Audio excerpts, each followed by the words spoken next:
Leo ni siku inayompendeza Bwana kujifunza maneno ya Mungu aliye hai. Andika, kufanya kwa ukamilifu kuzaa matokeo kamili. Kufanya kwa ukamilifu kuzaa matokeo kamili. Unapofanya jambo kwa ukamilifu, hata matokeo yanazaliwa yaliyo kamili. Kufanya kwa ukamilifu maana yake ni nini sasa? Neno ukamilifu ambapo mzizi wake ni kamili, ni kufanya bila upungufu, ni kwa kiwango ama kwa kipimo sawa. Kamili ni timamu, ni kumaliza jambo, ni kukamilisha, ni kutimiza. Unaweza ukafikiri umefanya lakini haujakamilisha, haujamaliza, haujatimiza, halijakamilika sawa sawa. Vile viwango vilivyohitajiwa haujalikamilisha ipasavyo. Sasa kufanya kwa ukamilifu ni kufanya kwa utoshelevu kabisa, ni kufanya kwa viwango kamili. Kufanya kwa ukamilifu pia kutasababisha matokeo yaliyokamilika. Kama ulikuwa unatenda jambo kwa ajili ya kujipatia mafanikio, utayapata mafanikio yaliyokamilika. Ulikuwa unafanya jambo kwa ajili ya utatuzi, unakuwa na matokeo yaliyo sahihi. Lakini tunaposema kushughulikia jambo kwa ukamilifu, kushughulika na kitu kwa ukamilifu, utazalisha matokeo yaliyokamilika. Lakini pia kama ni kupambana kwa ukamilifu, matokeo yatakuja yaliyokamilika. Kama ni kuombea jambo, unaliombea kwa ukamilifu. Kama ni kuondoa kitu, unakiondoa kwa ukamilifu. Kama ni kudhibiti, unadhibiti kwa ukamilifu. Kama ni kutenda jambo, kutendea jambo, fanya kwa ukamilifu ili matokeo yawe kamili. Bwana Yesu asifiwe sana. Mungu huwa anafanya kwa ukamilifu. Kuna watu huwa wanafanya lakini hawakamilishi, hawamalizi kazi. Unaweza ukaona kama hujafikia matokeo uliyotarajia, na kweli ukayaona kabisa kwamba Mungu kama vile ameniacha au Mungu hanifanyii.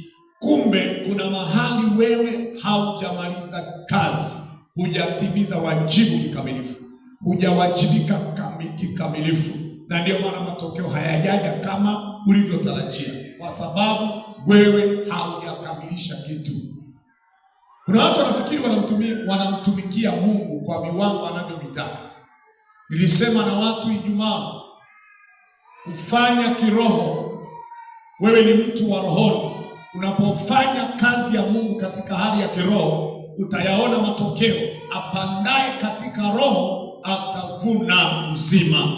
Yeye apandaye katika mwili, kufanya mambo ya kiroho katika mwili, kimwili, bila kufikia kusudi. Maana unapofanya kiroho unafikia viwango vya utendaji kazi ya Bwana, kwa sababu unaweza ukafanya chini ya kiwango halafu usipokee matunda, au ukapokea lakini sio kwa viwango vinavyohitajiwa. Wewe unataka Mungu akukamilishie, atimize, afanye kwa ukamilifu, lakini wewe haujafanya kwa ukamilifu. Kuna hasara ya kufanya jambo kwa upungufu, yaani unapungua, umefanya lakini haujafanya kwa ukamilifu ulivyopaswa kufanyika. Matokeo yake hayawezi kuwa kamili, na pia wakati mwingine inaweza usipate matokeo kabisa. Tuna watu kwenye Biblia, Wafalme wa pili sura ya 13 ule mstari wa 14 na kuendelea. Kuna mtu mmoja alimwendea Elisha, akawa na malalamiko. Alikuwa na hitaji, anasumbuliwa na taifa fulani, Washami wanamsumbua. Kapeleka kilio chake kwa nabii, kwa mtu wa Mungu, akamtoa malalamiko yake, akapewa maelekezo kwa ajili ya msaada. Unaweza ukawa unapitia changamoto, lakini ukapewa maelekezo kwa ajili ya kutatua changamoto, ukayatendea kazi kinyonge. Hata kama umeyatenda, umegusagusa, lakini kama hujafika viwango vilivyotarajiwa, huwezi kupokea. Kuna mtu mmoja aliwahi kusumbuliwa sana na madonda ya tumbo muda mrefu. Ninahubiri habari za kiroho, tukaanza kutafsiri kimwili, utafeli. Akiwa na madonda ya tumbo, mjumbe akatumwa na Bwana, akamwambia, Mungu amenisemesha ufunge siku 3 kwenye madonda ya nini? Madonda ya tumbo. Saa 2 tu anahitaji kula huyu, lakini akapewa maelekezo na Bwana siku 3 afunge. Akafunga 1. Akasema hata Bwana ameniona jinsi ninavyoteseka. Alibaki na madonda yake. Akaja kufunga 2.5. Akasema hata Bwana ameniona ninavyoumia na kuteseka, hata hivyo nimejitoa. Akabaki na madonda yake. Siku alipokuja kuamua kufunga 3 kama ni kufiamo, alitoka na uzima wake. Bwana asifiwe sana.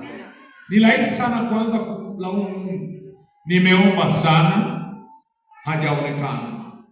Kama ni kufunga, lakini kumbe kuna viwango hujavigusa.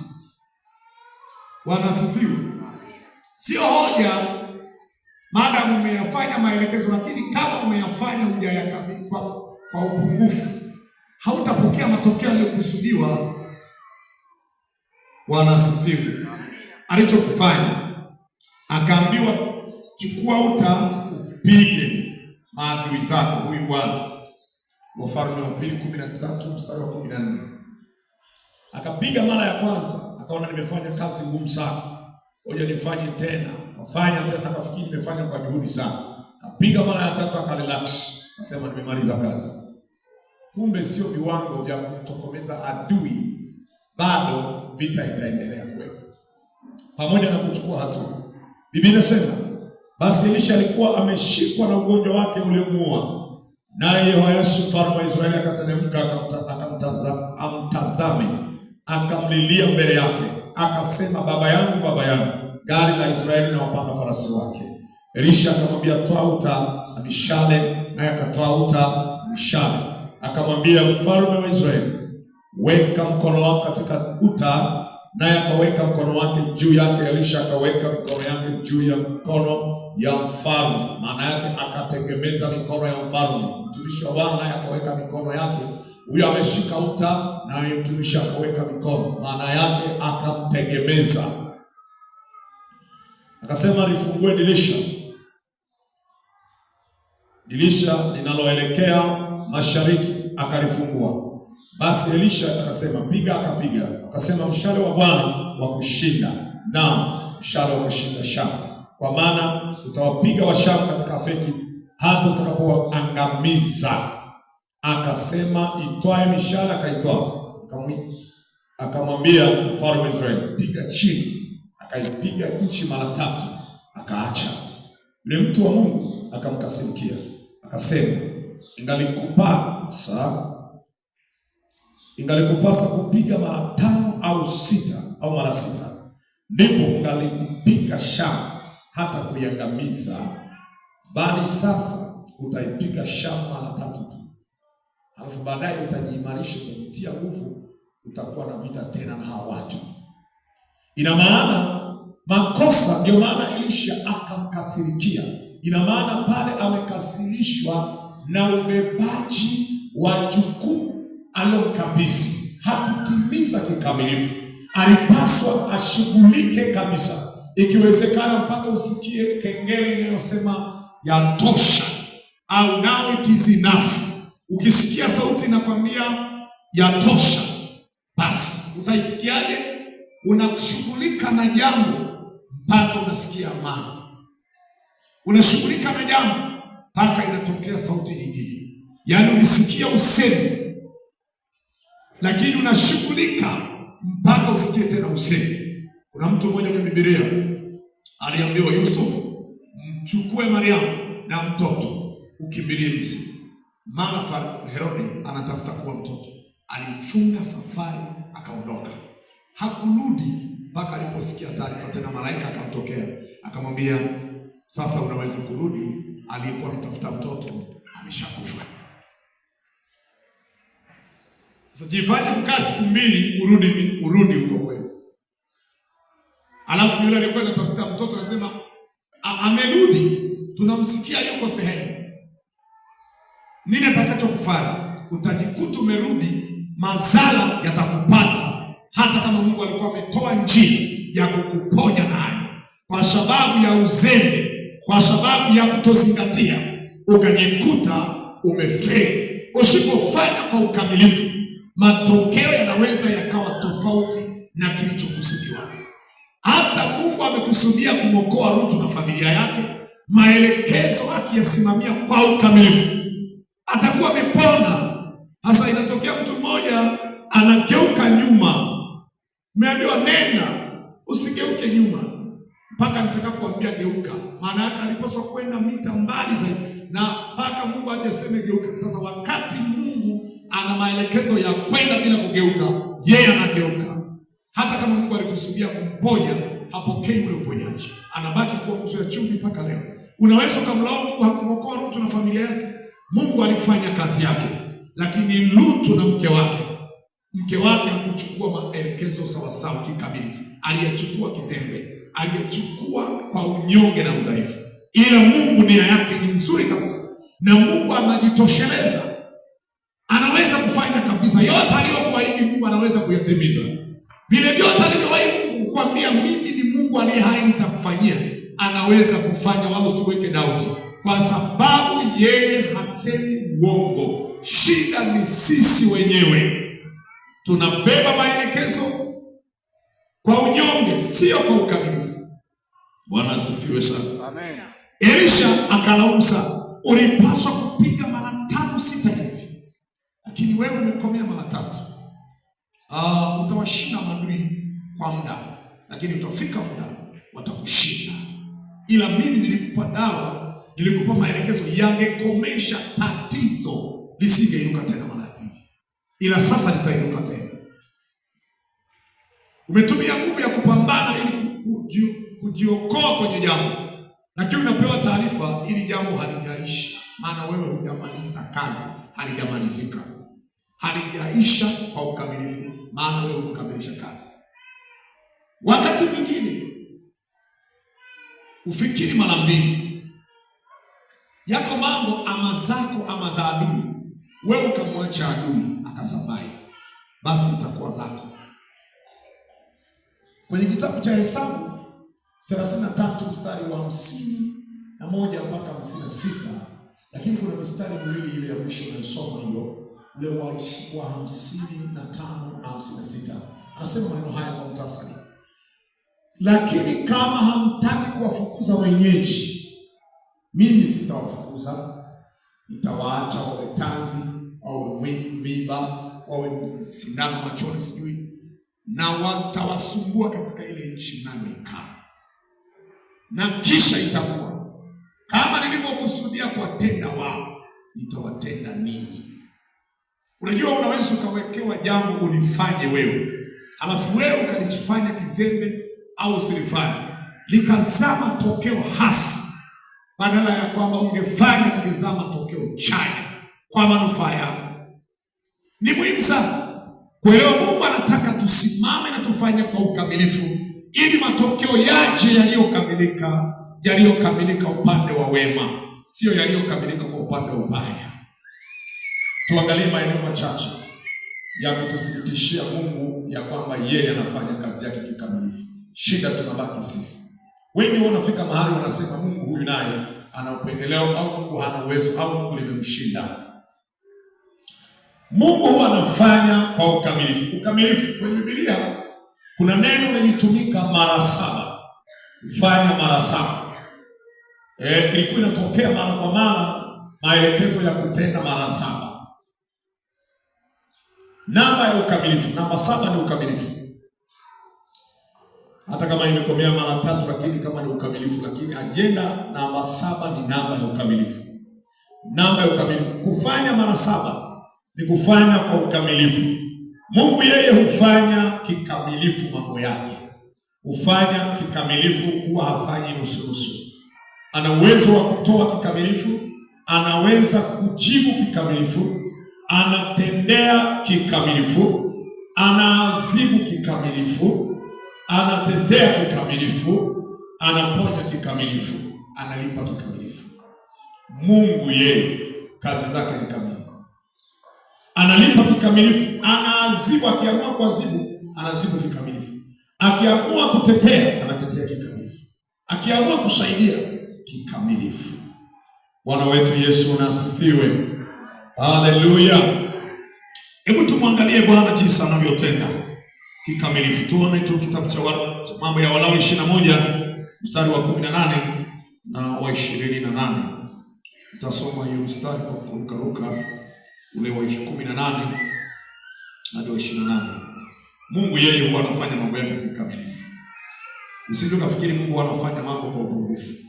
Kila anachokifanya Mungu kimekamilika. Mambo ya Walawi 21 mstari wa 8. Anaadhibu kikamilifu kama akiamua kuadhibu mtu, na akiamua kurehemu na rehemu. Mambo ya Walawi 26. Mambo ya Walawi 26 mstari wa 18. Nilisema 21 ni 26. Mstari wa 18 unasema, tena ikiwa baada ya hayo hamtasikia kunisikiza, ndipo nitawaadhibu zaidi mara 7 kwa ajili ya dhambi zenu, nami nitakivunja kiburi cha uwezo wenu, nami tazifanya mbingu zenu kuwa kama chuma na nchi yenu kuwa kama shaba, na nguvu zenu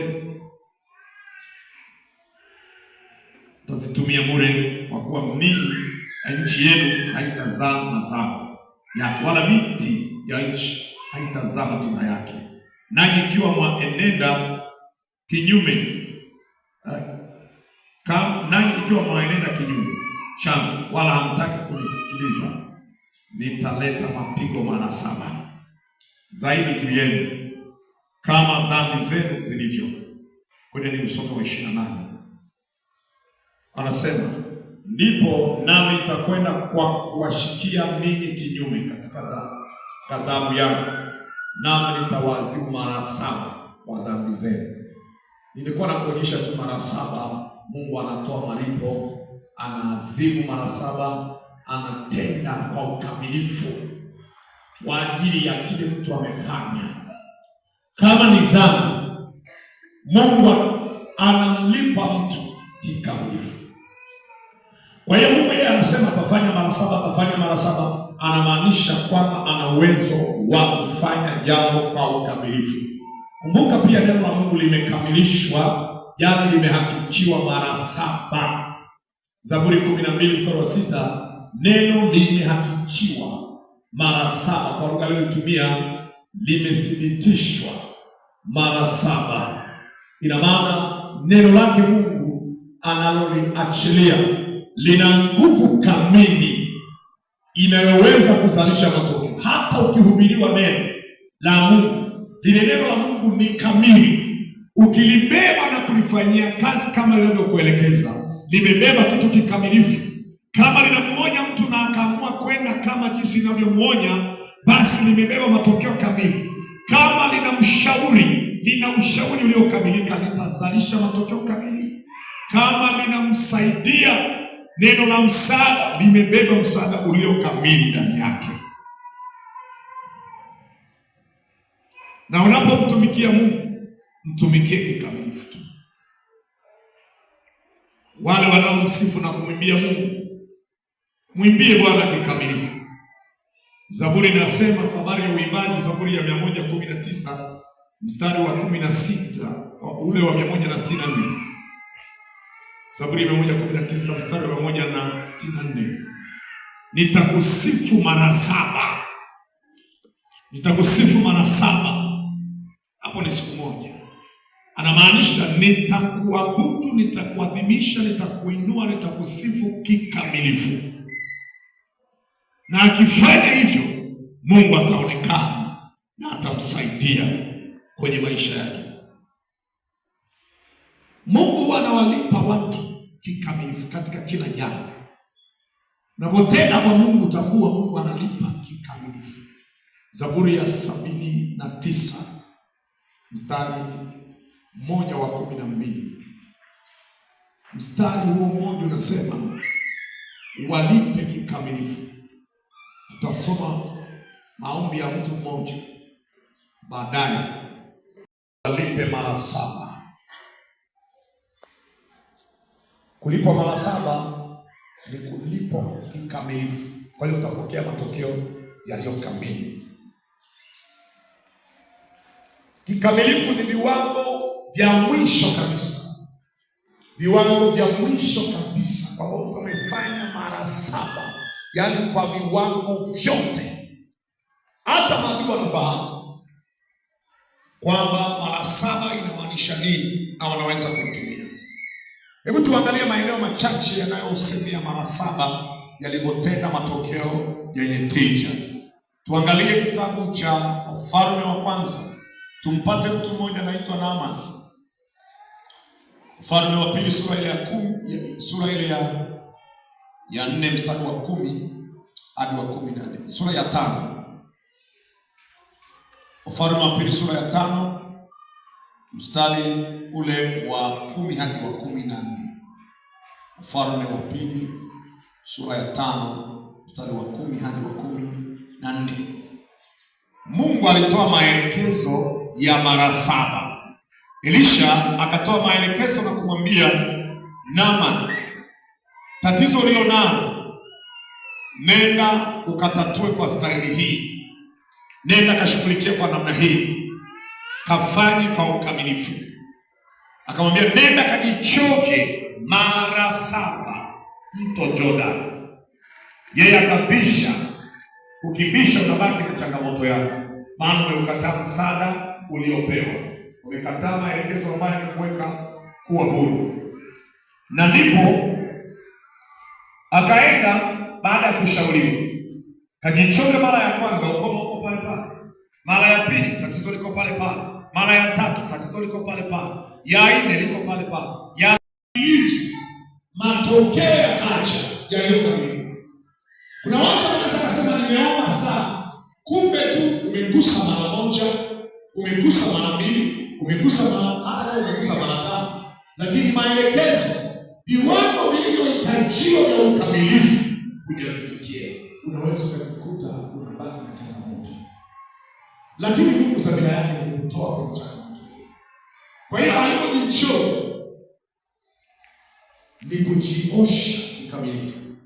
Alifanya toba kikamilifu hadi viwango vya kutosikia hukumu ndani yake. Amani katokea. Unajua anapojichoma kwenye mto Jordan ni kama mtu ukiambiwa unajitakasa, unajiosha kwa viwango kamili. Wakati Elia anamimina maji, kamwaga mapipa 4, kamwaga mapipa tena, kamwaga tena.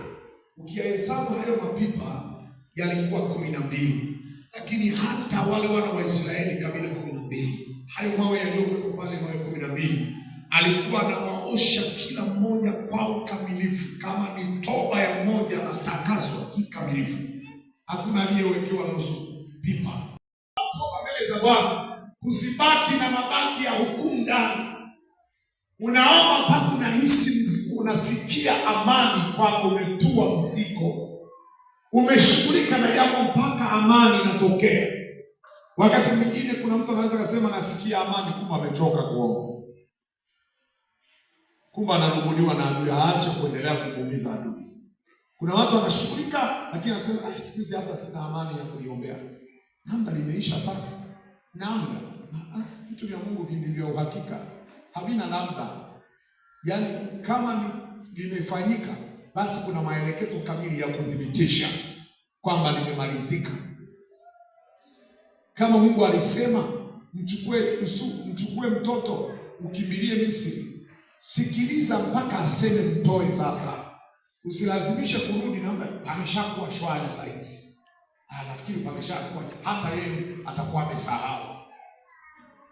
Akisahau lakini document ziko kwenye ofisi kwamba huyu alikuwa anatafutwa na mkuu kuuawa, halafu wanalisi nafasi watoto lazima wamlipizie kisasi baba yao. Akifa huyu ndipo Mungu anatoa sauti hii. Leo kuna watu wanapata maelekezo kutoka kwa Mungu lakini hawafuatilii mrejesho, wanarizika kwa kama limeisha, kumbe hata bado kabisa.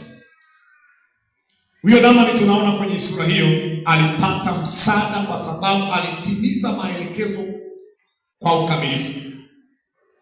Eneo lingine tunaona kuna mtoto alisaidika, alikuwa amekufa, amekata roho, akapiga chafya mara 7. Kwenye kitabu cha Wafalme wa Pili sura ya 4 mstari wa 35. Kuna mtoto alipiga chafya mara 7. Kwa nini alipiga mara 7? Uhai umeondoka. Ile kupiga chafya, pumzi karudi, uhai karudi kikamilifu ndani yake. Anapiga chafya mara 7. Kama ni uhai ulikuwa umeondoka, unarejesha uhai kwa ukamilifu, kwa namba kamili. Mara 7 kapiga chafya mara ya kwanza, piga mara ya pili, mara ya 3. Maana huyu nabii alijinyosha juu ya huyu mtoto. Watu wanatafsiri vibaya mambo. Alijielekeza juu ya haja ya huyu mtoto. Alijielekeza akimhitaji sana Mungu. Alisongwa sana na hilo jambo la huyu mtoto moyoni mwake kiasi cha kwamba hawezi kufikiri kitu kingine isipokuwa yeye haja yake kubwa ni huyu mtoto apone. Anamwambia Mungu, yani kama kuna vitu vingine hashughuliki navyo isipokuwa amejielekeza zaidi kwa huyu mtoto juu ya uhai wake. Mungu aitike juu ya huyu mtoto arejee. Ndipo ule uhai ukarudi. Akapiga chafya mara 7. Huyu mtoto ni mzima kabisa. Akaipiga chafya mara 1, uhai haujarudi sawa sawa. Bwana asifiwe. Mara 7 tumishi wa Bwana akajua kabisa, akawa na imani, akamwambia mama, ndio chukue mwanao. Ni mzima kabisa, usiwe na wasiwasi. Maana kuna kiashiria cha ukamilifu. Jambo la 3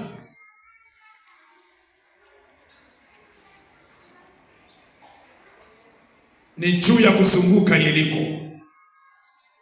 Yeriko ulikuwa ni mji ambao ulikuwa na kuta, sio kuta kama unavyoona tu ukuta ka Yeriko na unafikiri kama ile fence ya mtu. Ule ukuta zilikuwa kuta 2 na zilikuwa na urefu kwenda juu futi 30. Lakini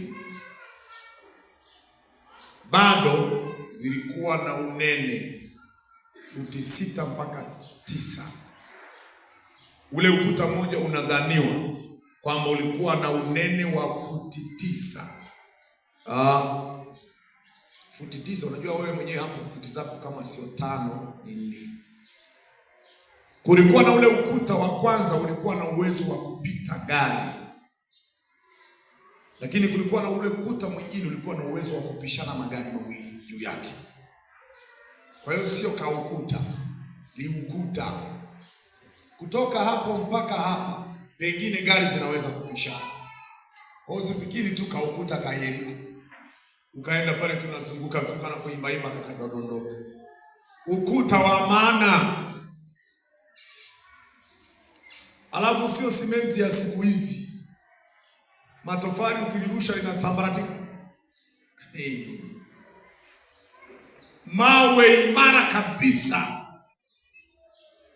Kwa hiyo sio la kudondoka kirahisi.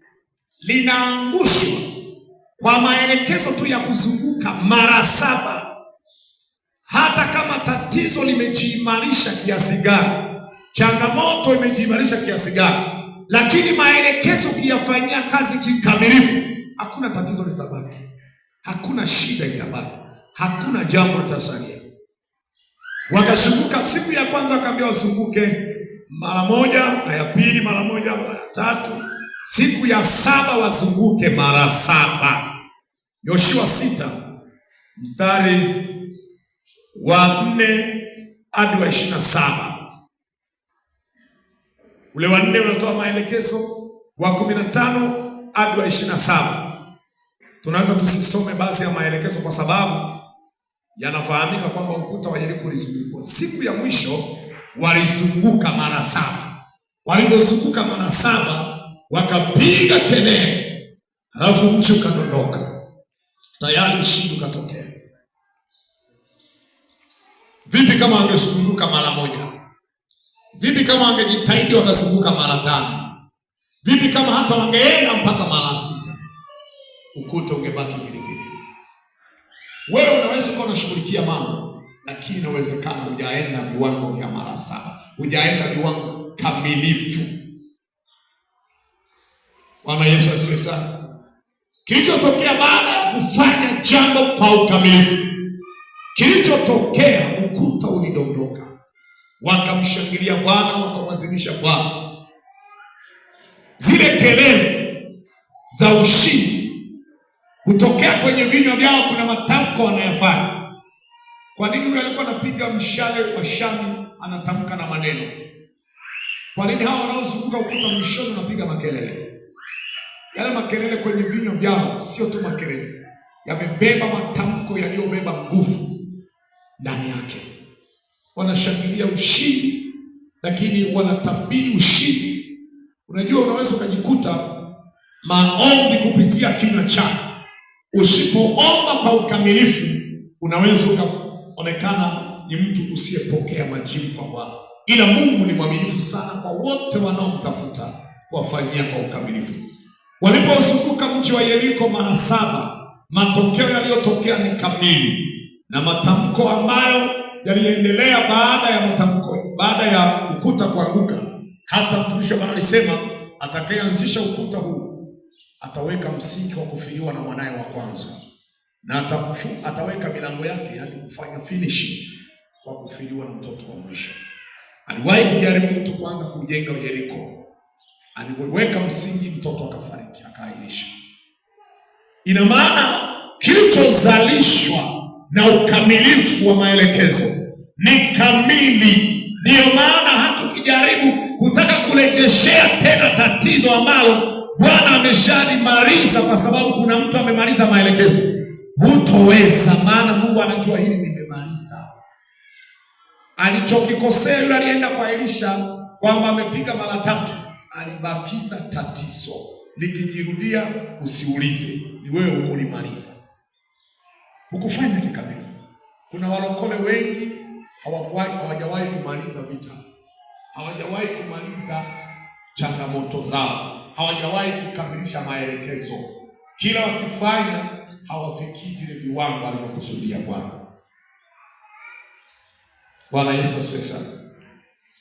Na wale wachanga kabisa ambao wanaokoka hivi karibuni, anaweza akazamilia nitafunga maombi ya masaa 12. Saa 8 tandika maji, alafu anayamalizia maombi. Yalikuwa ya kunywa maji, kama yalikuwa ya kumaliza, yamalize. Mimi baadaye nilikuja kuelewa, lakini nilikuwa wakati mgumu sana. Tulikuwa na maombi ya masaa ya siku 3 na kijana mmoja Dar es Salaam. Tukafunga siku ya kwanza, ya pili, ya 3, saa 4 usiku akaanza kuwaza kula huko. Saa 4 anaanza kuwaza kula. Saa 5 na dakika zinakaribia, akaenda jikoni. Inakaribia saa 6, kaenda akagonga mayai, akayaweka kwenye kikaango, akayaweka pale kwenye gesi, haraka wakapeleka kwenye oven hapo, akamaliza. Saa 6 anasema tayari siku 3 zimeisha. Wewe kama una maombi ya masaa 24 leo, umeanza leo, saa 5 unaanza kuanza kufuturu. Ni sawa kwamba siku imebadilika, anakwambia kwani mtarehe ngapi? Yanaenda na mahesabu. Sasa maombi ya masaa 12 maana yake ni nini? Ikifika saa 7 tunafuturu. Kwa mtindo huo, yaani kama una maombi ya masaa 24 umeanza leo asubuhi, ikifika saa 6 ufungue za usiku, yale 12 saa 7 unafuturu. Jamani, tukubaliane, kama tuna maombi ya masaa 12 yaliyotangazwa ya taifa, saa 7 tugonge uchi. Saa 7 tutasema tumefunga. Leo si tumeanza maombi, saa 7 tugonge uchi tufuturu. Ndio yameisha masaa 12. Ni uvivu tu wa kuomba. Mmoja tulikuwa naye hapa, masaa 12 alikuwa anayafahamu. Tunakunywa uji jioni. Akaenda Dar es Salaam. Siku moja amekuja hapa, tumefunga maombi ya masaa 12. Anatembea na kopo la maji la dasa. Anasema sisi Dar es Salaam hatufungagi maji. Dar es Salaam hakote ufike. Kama kuna maombi hatufungagi maji. Sasa kama unakunywa maji unafunga nini sasa? Namna kama una maombi ya staili hiyo ya masafa marefu. Yaani masaa 12 tu mpaka na kopo la maji. Una matatizo tu wewe, sisi kama una shida gani? Namna kama una shida ya rejeta, wanasemaga kuwa na rejeta na upoza kila wakati. Una matatizo ya kiafya. Mungu atajua una nia gani. Amina. Ni muhimu sana kufanya jambo kwa ukamilifu wake. Na ndio maana shughulika na jambo mpaka usikie Mungu amesema. Shughulika na jambo mpaka usikie kutua mzigo. Ushibizike tu wakati mzigo bado upo haujaondoka. Haleluya. Eneo lingine ambalo tunaona kuna namba 7 inatumika. Wafalme wa kwanza sura ya 18:43-45. Kuna mtu alienda kuchungulia mvua mara ya kwanza, hakuona dalili. Akaenda mara ya pili, hakuona dalili. Ya tatu hakuna dalili. Ya 4 hakuna dalili. Ya 5 hakuna. Ya 7 ndipo akaona mkono, wingu dogo kama kiganja. Inamaanisha nini? Huyu mtu aliyekuwa ameenda kutafuta msaada wa mvua, Elia ameomba Mungu, lakini huyu mfalme anaonekana viwango vyake vya imani bado viko chini. Haamini. Aliyetuma kukagua mvua alikuwa anaashiria yule mtu aliyepaswa kubeba imani. Alipoenda mara ya kwanza kwa ukamilifu, ndipo angeweza kuona mvua. Lakini alipoenda bila unaposhindwa kufikia viwango vya ukamilifu, hakuna majibu. Hata kama majibu yapo. Yaani hata kama mvua tayari, Elia anasema anasikia sauti ya mvua. Hata kama majibu yapo kwenye ulimwengu wa roho, lakini viwango vya imani yako hutaona hata dalili kama viwango bado viko chini. Kuna majibu yako tayari yanayohusu kile unachohitaji wewe. Lakini viwango vya imani vikiwa chini, hakuna dalili yoyote. Lakini viwango vya imani vikikamilika, utaona dalili ya hayo matokeo. Alienda kufuatilia mvua, hakuwa na imani. Alianza kujengewa imani kwanza, ili imani ikamilike. Ndipo imani yake ilipokuwa imefikia kimo, ishara ikaonekana ya majibu. Na ile ishara ndogo ilikuwa ni msingi na ilikuwa mtaji uliozaa matokeo. Ile ishara ya wingu ilikuwa ni mtaji, ilikuwa ni msingi wa majibu wa matokeo, ilizaa matokeo. Baada ya kuona ishara kama wingu, ni baada ya kwenda mara 7. Wakati mwingine ili kuona ishara ufanye kwa ukamilifu, ndipo anze kuona ishara inayoashiria majibu. Na ukiona ishara wakati umefanya jambo kwa ukamilifu, amini, anza safari. Ukiona ishara na wewe umetokea kwenye kufanya jambo kwa ukamilifu, huwa nawaambia watu, Unaweza ukaombea jambo kwa uchungu sana, kaomba. Ukitoka kwenye maombi halafu likatokea tukio, usikurupuke tu kulitafsiri hilo tukio. Rejea ulikuwa wapi kabla ya tukio.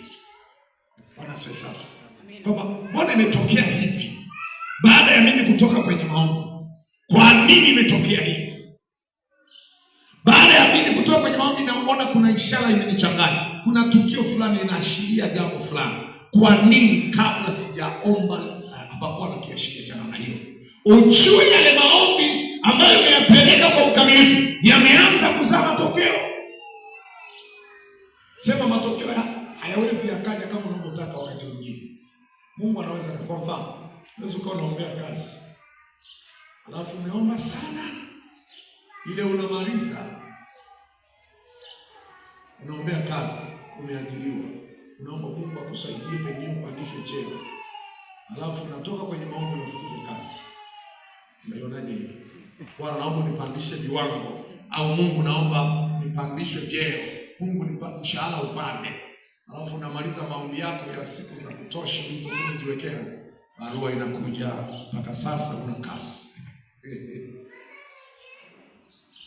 Unaombea kabisa kwamba kupitia hii ajira, hii ofisi, hii kazi, nifanikishe maono yangu. Mungu nisaidie nipate kazi, kwenye kazi hii naomba Mungu nipate matunda ili nikaweze kuhudumia maono yangu. Alafu natoka kwenye maombi, bosi anakuambia funga shati lako, hakuna kazi. Naona wewe unajua kusali sana. Unaja kutafuta kazi, unakuja kusali. Wewe usianze kulaumu sana, maana kumbuka ulikotokea. Kumbuka umetokea kwenye maombi. Kama umeomba kikamilifu, mengine ni majibu ya Mungu anayeona huko mbele kuna matatizo, anayeona huko mbele kuna shida kubwa zaidi. Siku moja Bwana kanipa kamkanda fulani, nikaona waza. Nikaona watu wawili, kaka na mdogo wake. Tunanunua miwa. Sasa kulikuwa na miwa aina mbili. Miwa ile ni rangi kama ya ganda lake kama ina damu ya mzee hivi, na yale mengine meupe. Sasa mimi nikawa nimefikia kwenye yale meupe. Lakini kumbe hayana ladha nzuri kulinganisha na yale yenye rangi nyekundu. Sasa akaja mmoja wapo kati ya wale watu, mtu na mdogo wake.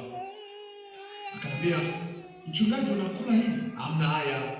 Sasa nimeshaanza kula hili, na nikamchukulia na mtu mwingine, maana ni biliano. Alafu yeye alipokuja akaniambia, mchungaji, hayo achana nayo, haya ndo matamu. Akaanza kunikatia kwenye matamu. Muuzaji alikuwa anabidiza na kuhudumia watu. Yule muuzaji akawa kama yule amechanganyikiwa. Akanisonga mimi na ananiambia, ile jeupe, akaniambia, umekula mawili ya design hii, bei ya huku. Mimi nimechukua moja la huku, lakini na lingine la pili nikampa mtu mwingine, lakini hili huku nimechukua moja. Hapana, haitawezekana. Akaanza na kukusanya hizi, wanasimama mtaani.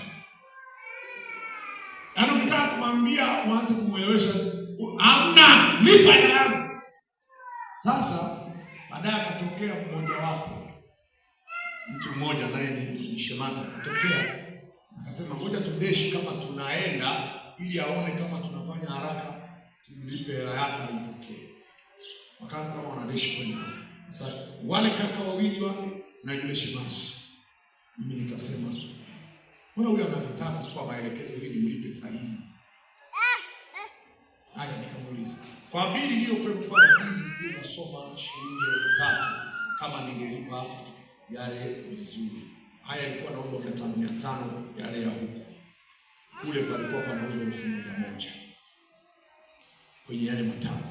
Sasa maana yake ingekuwa 1,500. Ingekuwa haya alikuwa anauza 2,000, haya alikuwa anauza 500. Kwa hiyo ingekuwa 3,000. Sasa kwa sababu analazimisha na hili ni la huku, alichokifanya nikamuuliza mimi, gharama gani sasa jumla? Nimekubali 1,500. Mimi nilikuwa nahangaika nijitetee asije akanizidishia bei. Alafu 1,500. Basi sawa, nikampa 2,000. Chukua yote. kaondoka. Unaweza ukafikiri unatatua. Kuna namna unapaswa utatue kikamilifu sawasawa na maelekezo ya Bwana. Mtu anaweza kulazimisha kwenye hamna, lakini wewe hakuna hasara. Wakati mwingine kama wewe fanya haki kwa Bwana, utaona jinsi Mungu anavyofanya msaada. Ni muhimu sana. Nikaona kumbe hata maelekezo yake sasa mimi hayajanizuru chochote. Sasa kama huko ni 500 alafu kule 2000 si 3000. Sasa yeye anasema nimekula yote mawili, sasa jumla bei yake ni nini? Gharama yake 1500. Mbona hata hesabu kumbe hataji. Nilikuwa napishana na mtu mwenye. Nikampa 2000 nikasema hata change sichukui hiyo 500. Sijapata hasara yoyote, kumbe nimepata hasara ya kukaa tu na kupoteza muda wa kubishana naye. Bwana asifiwe. Mara 7 ni namba ya ukamilifu. Kuna wakati mwingine watu wanashindwa kutafsiri mambo. Lazima ukubali matokeo ambayo Mungu anayaruhusu yeye, maana umejiridhisha na Mungu. Eneo lingine ambalo ni mara 7, alafu tutakwenda mahali pengine, ni tanuru lile ambalo liliandaliwa kwa ajili ya watumishi wa Bwana kina Shadraka, Meshaki na Abednego kwenye kitabu cha Danieli 3:19 mpaka 30. Lilichochewa mara 7. Lilipokuwa linachochewa mara 7, tafsiri yake ilikuwa ni kwamba lichochewa kwa viwango kamili, halafu watakaotupwa mle hukumu yao iwe imekamilika. Hawahukumiwi legalega, wanahukumiwa jumla, ili adhabu iwe kamili, isiwe nusu. Kwa hiyo adui anachoamua, anakufanyia jambo, amekula kiapo cha kufanya jambo kikamilifu. Dhamira yake ilikuwa ni kuwasababishia ajali, wafie pale pale, lakini Bwana amezuia. Imeishia tu kuumia mkono, kuumia mguu, japo yeye hakukusudia hivi, alikusudia zaidi hapo. Kwa kuwa tu Mungu ni mtetezi wako kikamilifu, anasimama kinyume. Kwa hiyo walijikuta wamechochea mara 7, na matokeo yake yakawa ni vice versa. Haikuwazuru hawa watu, wakabaki wanatembea mbele. Sasa basi, umeona hivyo viashiria vya mara 7 ni muhimu sana kuvitumia kwenye maeneo ya maisha yako, kushughulika na maadui, kushughulika na mambo kwa ukamilifu. Shughulikia mambo kwa ukamilifu. Andika jambo hili la kwanza: Mungu hatamtupa mtu mkamilifu. Mungu hamtupi mtu mkamilifu. Mungu hatamtupa mtu mkamilifu. Utakuwa na maswali baadaye. Ayubu 8:20-22. Mungu hamtupi mkamilifu.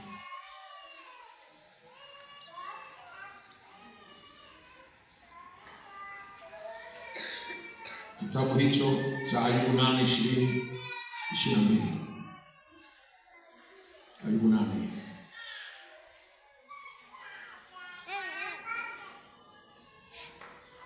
Bwana asifiwe sana.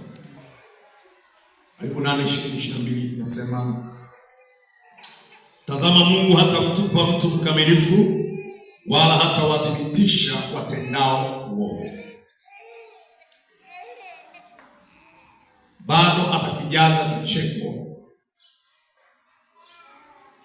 kinywa chako, atakijaza kicheko, na midomo yako ataijaza shangwe. Hao wakuchukiao watavikwa aibu yao, watavikwa aibu, nayo hema yake mwovu haitakuwako tena. Hiyo ni ahadi ya Bwana kwa watu wakamilifu. Mungu hatamtupa mtu mkamilifu, maana yake hatamwacha kwenye mikono ya adui akiteseka. Lakini Mungu pia anasema hatamtupa mtu milele. Maombolezo 3:31. Hatamtupa mtu milele, ajapomhuzunisha atamrehemu. Hatamtupa mtu mkamilifu, hatamtupa mtu milele. Lakini kuna wakati mtu anapita kwenye magumu sana. Kuna mtu anapitia magumu, anafika mahali anasema Mungu mbona kama amenitupa? Unapopitia kwenye changamoto, yamkini kuna sababu zipo, lazima uzifahamu. Sababu ya kwanza ya kuwepo kwenye changamoto, kwa kuwa Mungu hatamtupa mtu, mbona mimi ameniacha kwenye mabaya, kwenye magumu haya, kwenye jaribu hili, kwenye shida hii? Unajua sababu? Sababu ya kwanza, kuna wakati Mungu anakupitisha ili yeye apate kujithibitisha, apate kujitwalia utukufu, apate kujitambulisha uwezo alionao. Anaweza akaruhusu ili ajitwalie utukufu. Kitabu cha Danieli sura ile 3:19 hadi 30, habari inafahamika ya kwamba akina Shadraka na Meshaki walitupwa kwenye tanuru ya moto. Na walipokuwa kwenye tanuru ya moto, wao ni wakamilifu. Mungu alichokifanya, aliruhusu ili ajionyeshe kuwa mwenye uwezo. Hata nguo zao hazikuungua moto, wala shida wala dhara lolote halikuwapata, kwa sababu Mungu aliruhusu waingie. Halafu atakapowategemeza na kuwasaidia, yule aliyekusudia waangamie hawataangamia, ataangamia yeye, lakini atakuwa Mungu amejijulisha uwezo wake. Wewe unaweza ukapitia kwenye shida, usiseme Mungu amekuacha, usiseme Mungu anakutesa. Mungu anakupitisha, kuna sababu yoyote umeifahamu? Sababu ya Mungu anataka ajijulishe. Wangejuaje kama Mungu anaweza kuokoa watu na tanuru ya moto? Walio wakamilifu. Kumbuka, walio watupa kwenye tanuru ya moto walikufa pale pale. Wale majiant, wale mashujaa wenye uwezo wa kuwatupa watu, wanakubeba na kutupa na mkono mmoja, walifariki hapo hapo. Kwa nini? Ule moto ambao uliwaua mpaka wale tu ambao hawakuingia mle kwenye moto uliochochewa mara 7, halafu walikuwa kando na ule moto. Halafu wale ambao hawakuangamia wamekaa mle kabisa kwenye moto, kwenye 18 za moto. Ila wale waliokuwa wamekaa kando walikufa pale pale. Kwa nini? Ni kwa sababu Mungu hamtupi mtu wake, anaruhusu aingie, ila kuna namna anataka kujitambulisha. Kwa hiyo unaweza kupitia magumu, kumbuka kwamba Mungu anaweza akawa anakupitisha hapo, sababu anataka ajitwalie utukufu, anatafuta ushuhuda. Kupitia hilo Mungu atatukuzwa mpaka mfalme. Ni ajabu sana, nasema ahimidiwe Mungu akina Shadraka na Meshaki na Abednego. Kuanzia leo natoa amri, watu wamtambue na kumsujudia na kumuhimidi na Mungu wa hawa watu. Mungu alikuwa anatafuta kujijulisha uwezo wake. Sababu ya pili, unapokuwa kwenye magumu, sababu ya pili,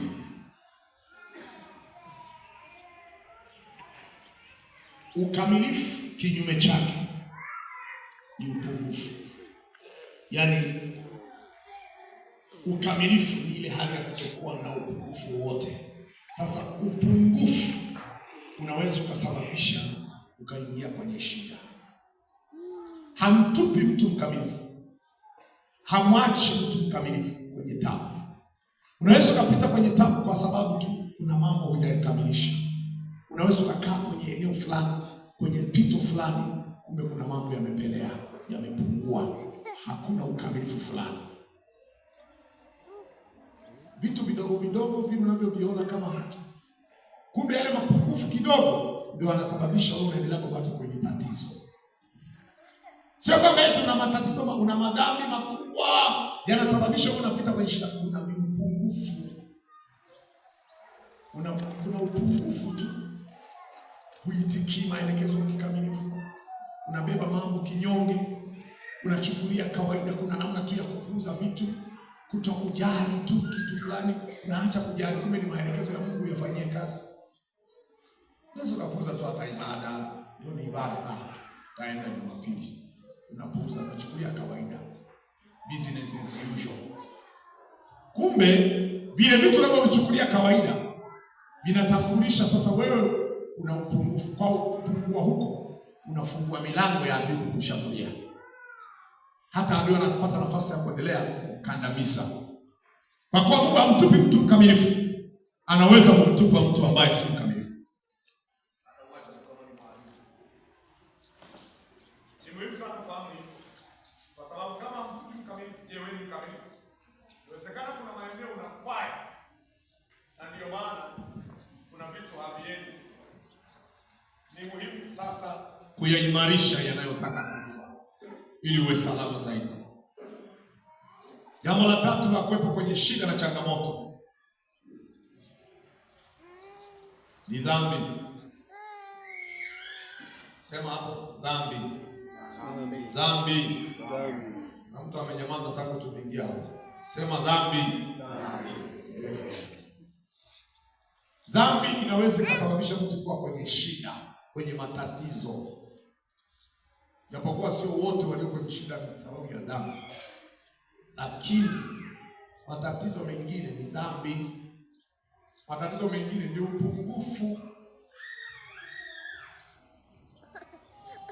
Kuna mambo mengi unayofanya, lakini kuna maeneo unapungua, unapelea, ndio maana yanasababisha shida kwenye maisha yako. Lakini ukijaa sawa sawa, hayataonekana hayo mambo, hizo changamoto. Lakini hapa naongelea dhambi kama dhambi. Mtu mmoja aliimba wimbo, kabla hujawasuluhisha waulize chanzo. Anasema ukiwaona watu wamegombana, ukiwakuta wanandoa wamegombana, kabla hujawapatanisha waulize chanzo. Chanzo nini? Chanzo lengo ni nini? Ukipata chanzo utakuwa ni rahisi sana hata kutatua. Lakini ukiona chanzo alafu kaanza kuzunguka kwingineko, tatizo haliwezi kuondoka. Bwana asifiwe sana. Waamuzi sura ya 2 mstari wa 14 hadi 18. Tumekaa muda mrefu, soma nyuma yangu. Naomba na wewe usome nyuma yangu. Waamuzi sura ya 2 mstari wa 14. Nikisoma na wewe unasoma nyuma yangu. Twende kazi. Ule mstari wa 14. Utakuwa unafuatia nyuma yangu. Nikisoma na wewe unasoma. Hata kama una Biblia, tusome hii ya kwanza. Hasira ya Bwana ikawaka juu ya Israeli, naye akawatia katika mikono ya watu waliowateka nyara, akawauza na kuwatia katika mikono ya adui zao pande zote, hata wasiweze tena kusimama mbele ya adui zao. Kila walikokwenda, mkono wa Bwana ulikuwa juu yao kuwatenda mabaya, kama Bwana alivyosema na kama Bwana alivyowaapia, nao wakafadhaika sana. Kisha Bwana akawainua waamuzi waliowaokoa na mikono ya watu hao waliowateka, lakini hawakusikiliza hao waamuzi wao, maana walifanya uasherati kwa kuifuata miungu mingine, wakajiinamisha mbele yao, wakageuka upesi na kuiacha njia ile walioiendea baba zao, waliozitii amri kuwainulia waamuzi. Ndipo Bwana alikuwa pamoja na mwamuzi huyo, akawaokoa na mikono ya adui zao siku zote kwa ajili ya kuugua kwao, kwa sababu ya watu wale walioonea na kuwasumbua. Hapa tunaangalia, tunaona walipomtenda Mungu dhambi wakamwacha. Kisoma hiyo habari, wakaabudu miungu mingine, wakamwacha Bwana, wakawatumikia mabari na mashtoreti.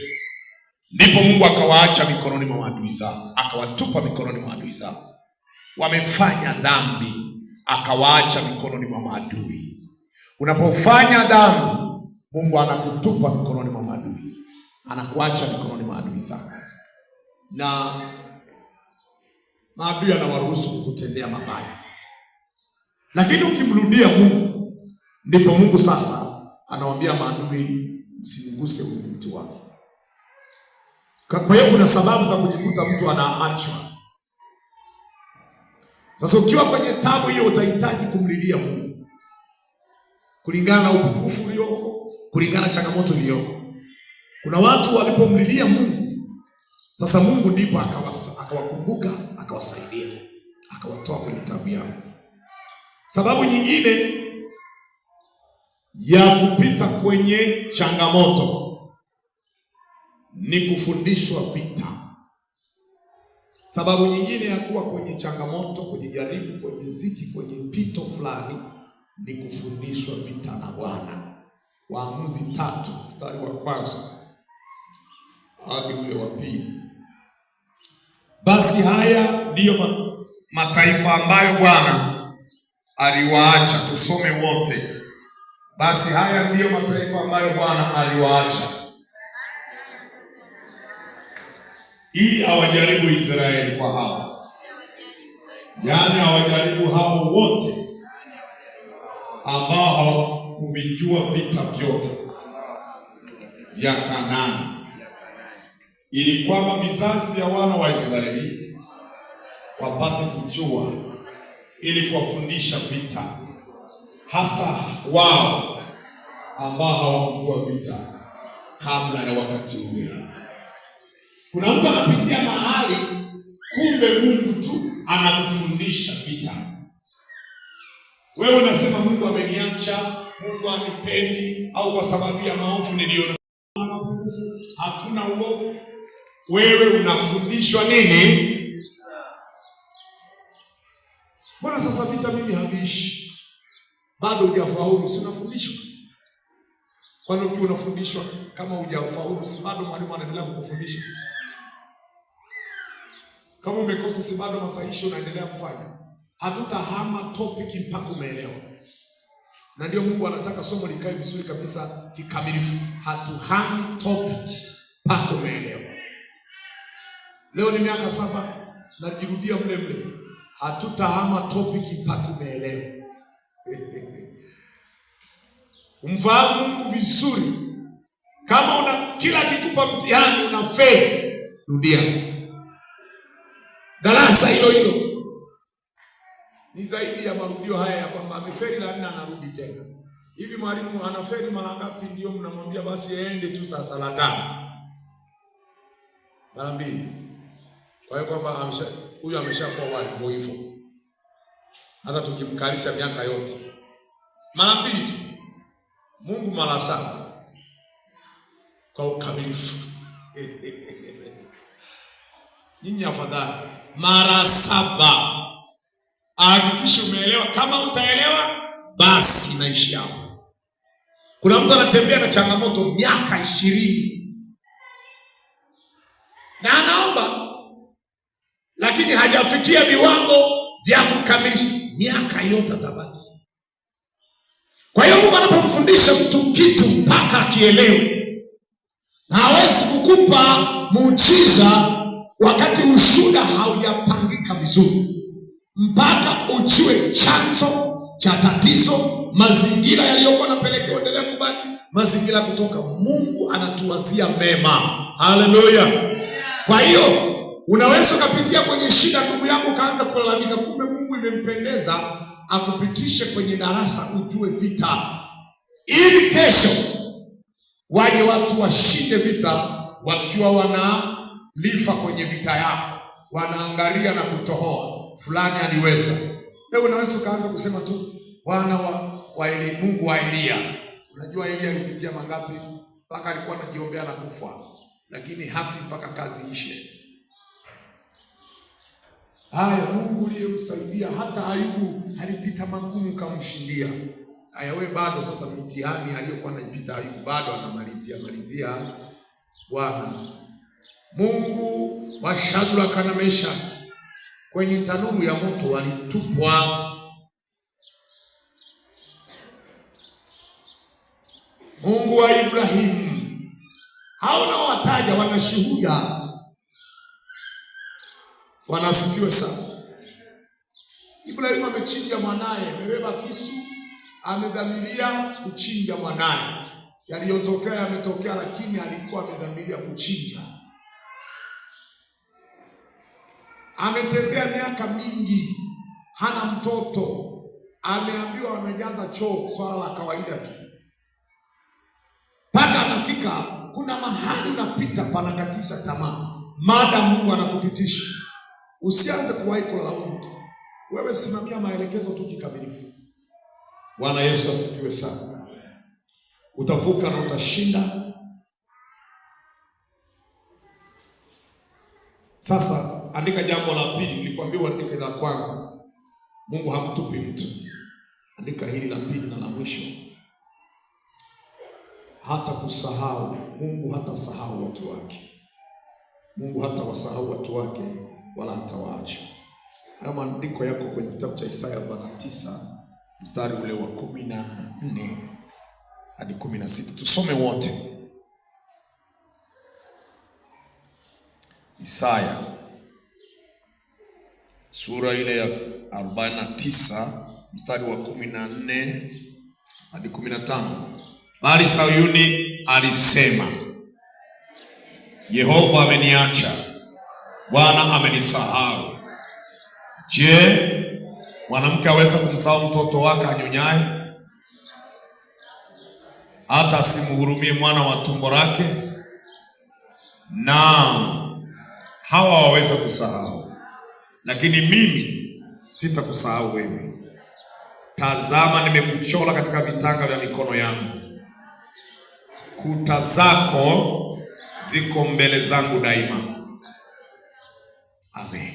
Haya maneno ni Mungu ananena kwa ajili ya watu wake Sayuni. Wao wanahisi Mungu amewaacha kwa sababu wanapita kwenye mateso.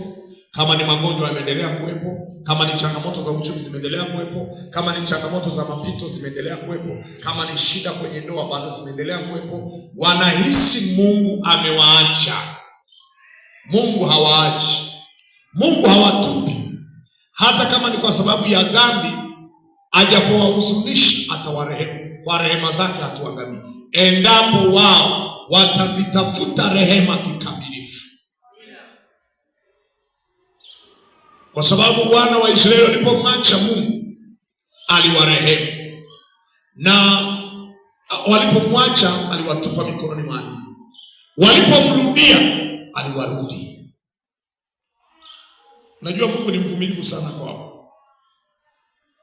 Ni mvumilivu sana, ana uwezo wa kuwatetea, atawarudi, anawarudisha, wanafanya hiki, anawarudi. Kwenye Nehemia sura ya 9 mstari wa 27 mstari wa 31. Nehemia 9:27 hadi 31. Kuna maneno ambayo yanakufundisha wewe kumwelewa Mungu hata unapita kwenye mateso ya namna gani. Usijihukumu tu na kubaki huko nje. Kama una nia ya kumgeukia Mungu, Mungu hata kuacha daima. Anasema hivi, tutafuata wote. Kwa sababu hiyo ukawatia katika mikono ya adui zao waliowasumbua, na wakati wa shida yao walipokulilia uliwasikia kutoka mbinguni, na kwa wingi wa rehema zako ukawapa waokozi waliowaokoa katika mikono ya adui zao. Lakini walipokuwa wamekwisha kustarehe, walitenda mabaya tena mbele zako. Kwa hiyo ukawaacha katika mikono ya adui zao, nao wakawatawala. Hata hivyo waliporejea na kukulilia, uliwasikia toka mbinguni, ukawaokoa mara nyingi kwa rehema zako, ukawashuhudia ili warudishe tena katika sheria yako.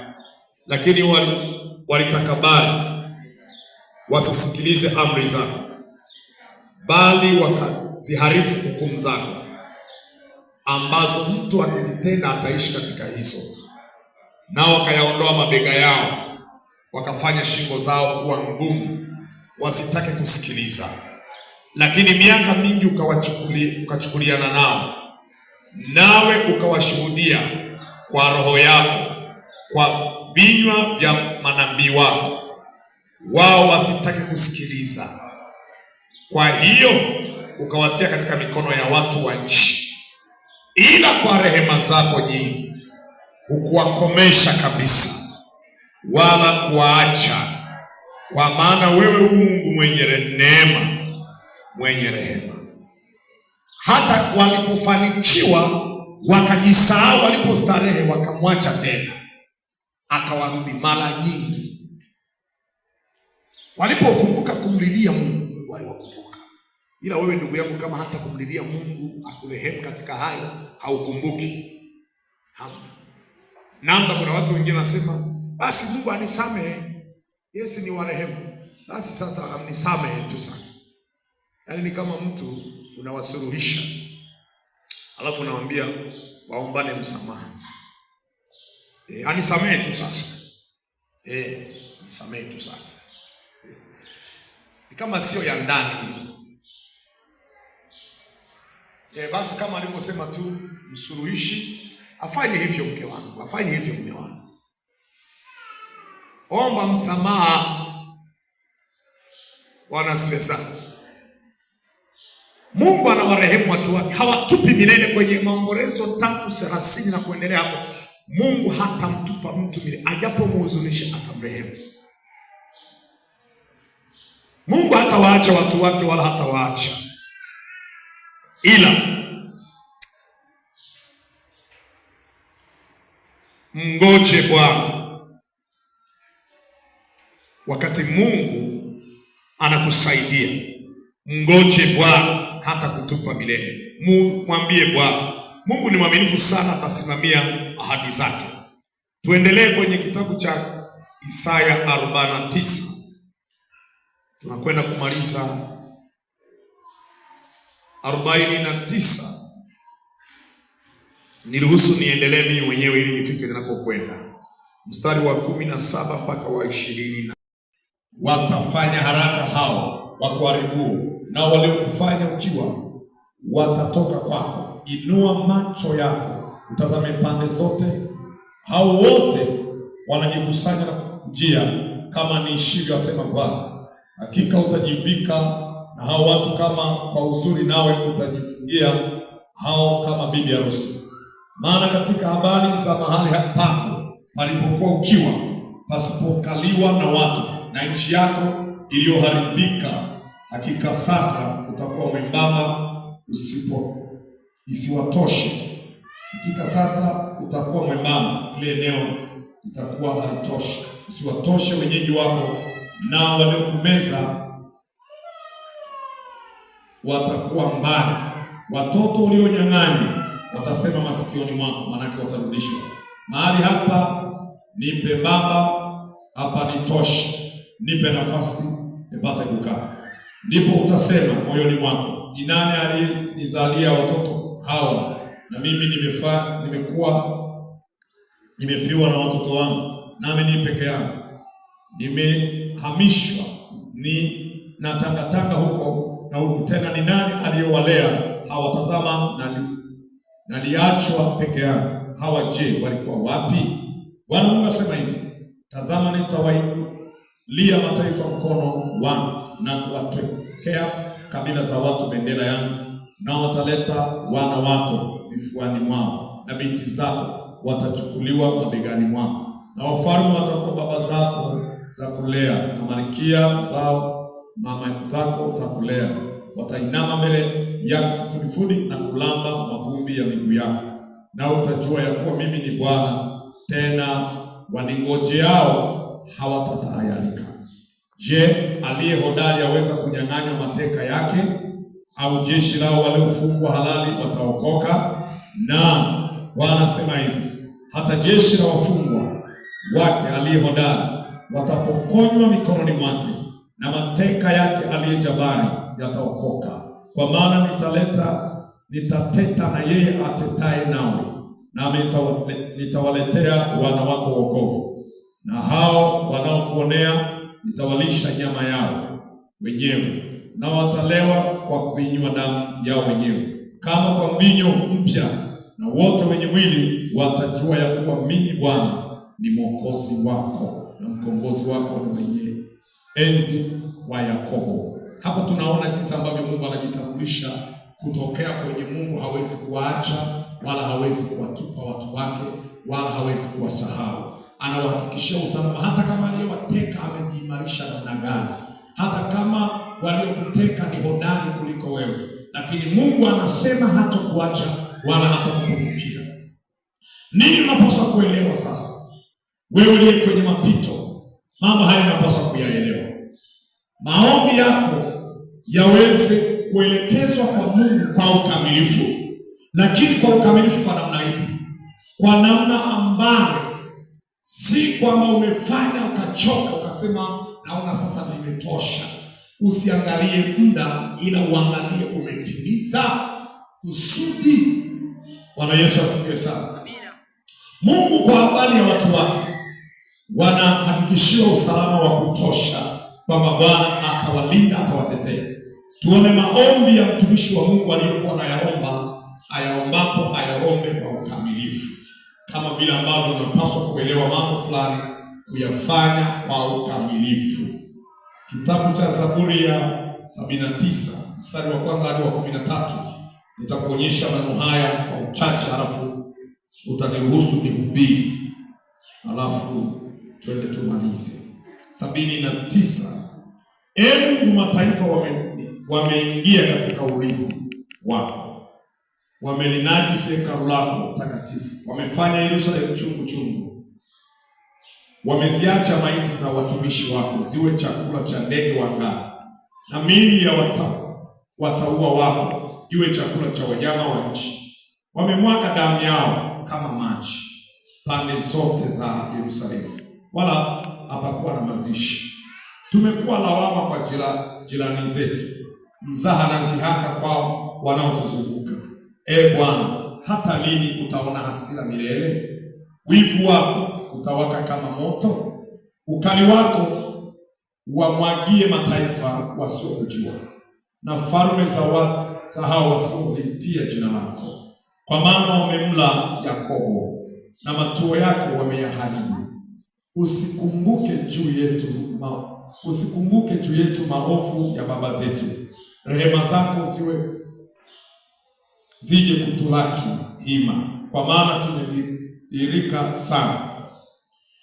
Mungu wa wokovu wetu, utusaidie kwa ajili ya utukufu wa jina lako, utuokoe, utughofiri dhambi zetu, yaani utusamehe dhambi zetu kwa ajili ya jina lako.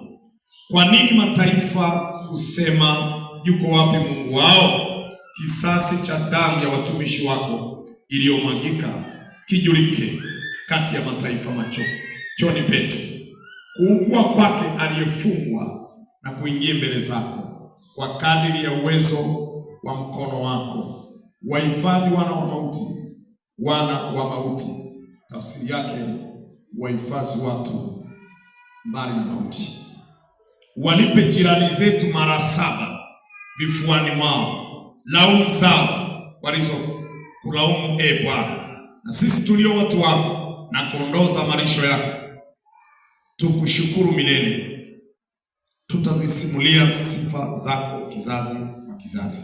Haya yalikuwa ni maombi ya mtu anayepita kwenye wakati mgumu, na jamii ya watu walikuwa wanapita kwenye changamoto ngumu. Ufahamu wako juu ya kumhitaji Mungu kupitia changamoto unazopita, jambo la kipaumbele mno. Watu walipopita kwenye shida na taabu, walifanya nini? Wao walimlilia Mungu, wakaomba rehema, lakini pia walimlilia Mungu, na alipomlilia Mungu, Mungu alitokea akawasaidia.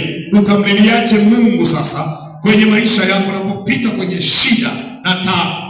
Kwenye historia Biblia inaeleza, Samueli wa kwanza 10 mstari wa 7 hadi wa 11, tangu Musa watu walipopita kwenye shida walimlilia Mungu akawainulia Musa, lakini Lakini pia walipopita kwenye shida, enzi za manabii, enzi za makuhani, akawainua kina Gideoni, akainua watu. Lakini watu walifanya nini? Walimlilia Mungu kikamilifu, na ndipo Mungu akawasimamia kuokoa kutoka kwenye mitego ya adui.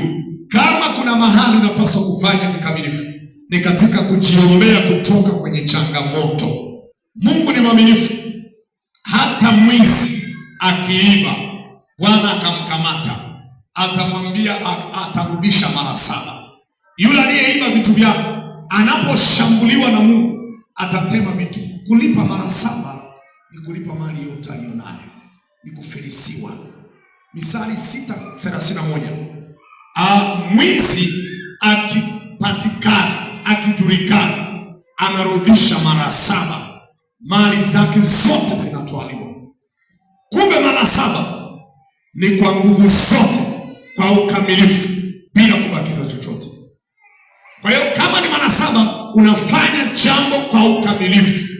Katika maombi yako unaweza ukaomba kikamilifu na matokeo yakatokea. Ukaomba kikamilifu na matokeo yakatokea kama ifuatavyo. Kwa mfano, tunafahamu ya kwamba Danieli kwenye tundu la simba aliingia. Alivyoingia, yeye hakufa. Waliokufa ni wale waliotengeneza mchongo wa kumwingiza kwenye hilo tanuru. Wakaingia wao badala yake, wakafa wote. Biblia inasema kwenye kitabu kile cha Misali 26:17, achimbaye shimo atadumbukia, na alimbimishaye jiwe litamponda. Lakini ile Zaburi 10:2, wanaswe kwa hila walizoziwaza. Maadui wanapowaza hila juu yako, wanaswe kwa hila walizoziwaza. Yale ni maombi. Lakini pia Biblia inasema anayewagusa ninyi anagusa mbona jicho lake. Anayeharibu hekalu la Bwana ataharibiwa pia. Sasa ikiwa imekaa kwa sura hiyo, wale wanaotega tanzi na mitego wanaswa kwa tanzi hiyo na mitego yao. Ile Zaburi ya 141 mstari wa 8 na wa 10. Sasa wewe unapambanaje vita katika habari ya kutafuta kujinasua? Anayepigana na wewe anapigana na Mungu, na kama anapigana na Mungu anapigana mwenyewe. Anayeandaa mabaya kwa ajili yako anaandaa mabaya kwa ajili ya Bwana, na kama anaandaa mabaya kwa ajili ya Bwana ameandaa mabaya kwa ajili yake binafsi. Anayepanga mauti juu yako anapanga mauti juu ya Mungu, badala yake atakuwa anapanga mauti juu yake mwenyewe binafsi, kwa sababu Mungu yeye anachokifanya anakukinga usifurike. Hayo makombora anayarudisha alipotoka. Katika kufanya jambo kwa ukamilifu, watu wa Mungu, ni lazima muombe kwa ukamilifu, kumwambia Bwana juu ya kila kinachoelekezwa juu yako. Anayesimamia uharibifu juu yako, uharibifu huo ukirudi kwake, maana ameandaa jambo kamili na kukuzuru. Unapolirudisha kwake kwa ukamilifu, basi utakuwa tayari wewe umekuwa huru. Ukifanya kwa ukamilifu, utajipatia ukamilifu huru, utajipatia matokeo huru, kwa sababu umefanya kikamilifu. Katika maombi yako, kama iko vita, uishughulikie vita. Mungu amesema atakapogundulika aliyeiba amerudisha mara 7. Kwa hiyo kama kuna mapigo, yarudishe mara 7 kwa adui zako, ndipo wewe upate kuwa huru. Wewe mwenyewe unashughulikiaje hilo jambo kwa ukamilifu? Umesimamaje? Wakati unamngoja Mungu ukiwa katika hali ya utulivu. Kuna watu wanamngoja Mungu wakati wa kushughulikia changamoto zao, lakini hawajatulia vizuri wakati wanamsubiri Mungu afanye. Kuna milango na mianya mingi ambayo inawafanya sasa wanajikuta wanashindwa kufikia yale mahitaji yao kwa uzuri. Danieli alitupa kwenye tanuru ya moto, kwenye tundu la simba, lakini waliomtengenezea hila wakanaswa kwa hila zao, kama inavyosema Zaburi 10:2, wanaswe kwa hila zao wenyewe. Aliyeandaa mabaya yarudi kwake. Na unapoomba eneo la vita ambayo imekaa muda mrefu, fanya vita kikamilifu, fuata maelekezo, simama vizuri, pambana na maadui wanaoinuka kinyume chako kwa kupambana kikamilifu, omba kikamilifu, wacha kurudi mwilini wakati ni kesi ya kiroho, ndipo utakapoyaona matokeo. Wengi wanarudi mwilini, wanatoka rohoni tena. Una safari ya kutoka kwenye vita hiyo. Omba, tembelea rohoni, usihame kwa kufuata tena mambo ya mwilini, yatakumeza. Utajikuta unafeli kufikia matokeo. Kwa hiyo shughulika kikamilifu. Mungu yeye anakuwazia mema, na yeyote aliye kinyume chako, kwa sababu wewe umeshikama vizuri na Bwana, wale wanaomngoja Mungu hawatatahayarika. Unapomsubiri Mungu atende muujiza, jambo la msingi, msubiri Mungu ukiwa katika hali ya utulivu kiroho. Maana unaweza kuwa unasubiri lakini haujatulia sana kiroho, hujaelewa vita hivi. Adui anaweza akaanza kutengeneza mazingira ya kukuvurugia wewe utulivu, ili kusudi endelee kubaki kwenye tatizo. Tulia mbele za Bwana, simamia maelekezo ya Mungu, na Mungu atafanyika msaada mkubwa kwako. Mungu akubariki sana. Fanya kikamilifu linalokuhusu. Tunaona mtu mwingine aliyefanya bila kufanya kwa ukamilifu, akaambiwa vita bado haijaisha. Lakini siku ukipata ufahamu wa kwamba kumbe waliofanya kwa ukamilifu walipata matokeo, na mimi nafanya kwa ukamilifu. Ulipoanza kuomba, ulianza kuona viashiria kwa adui, ukafikiri umemaliza kazi. Kumbe ulijichovya mara 5. Kumbe ulipiga maadui kidogo, alafu kufikia viwango. Na ndio maana lile tatizo lilikuja kurudi au lilikuja kuendelea. Wewe ukasema nimechoka sasa, maana hata kama ni kuomba nimeomba, kama ni kufunga nimefunga. Hujafanya kwa ukamilifu. Ajenda sio kufunga, ni kufanya kwa ukamilifu. Ajenda sio kupambana, hujapambana mpaka viwango vya mwisho. Kuna watu wanapambana na amejaa manunguniko, anapambana amejaa lawama, huko anashughulika lakini amejaa lawama. Acha, tulia kwa Bwana, tembea kiroho.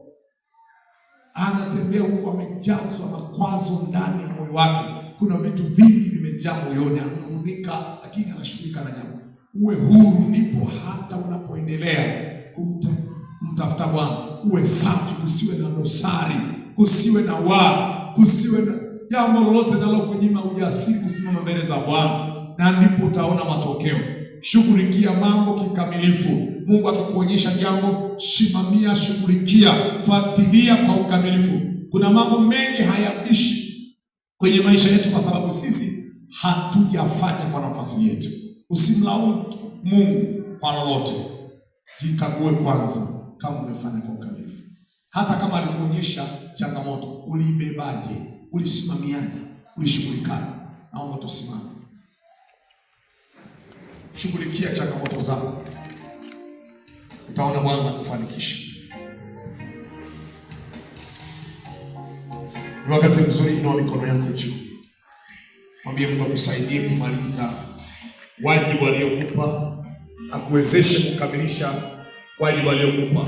Ikiwa ni vita, Mungu akupe nguvu za kutosha ili uweze kupigana hiyo vita mpaka mwisho.